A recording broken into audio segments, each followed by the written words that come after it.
Under the burning African sun, a small band of early humans crosses the savanna. Golden grass waves in the hot wind, their shadows stretching long and thin. A mother clutches her infant. Two males grip sharpened stones and heavy branches. Hunger drives every step.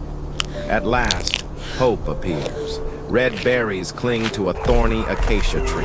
The youngest rushes forward, then a shriek cuts the air. Baboons erupt from the grass, teeth flashing. The tribe shouts, waving branches, striking stones. The baboons scatter. But the berries are gone.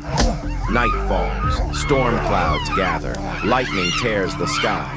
The tribe huddles in a hollow of stone, rain soaking their hides. A child coughs, weak and cold. The elder crushes bitter leaves, pressing the paste to his chest, whispering low. It is not medicine alone, it is hope. With dawn, the swollen river brings life. Fish lie stranded in the shallows. The tribe gathers them, devouring raw flesh, strength returning with each bite. For a moment, they believe.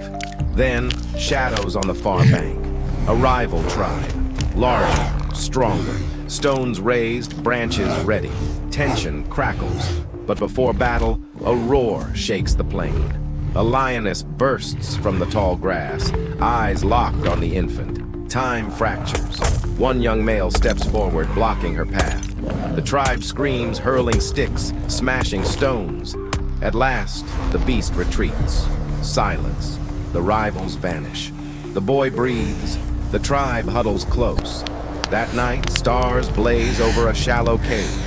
A fire flickers, carried from lightning. They eat. They laugh. For one night, they are safe. From their struggle, the long story of humanity continues.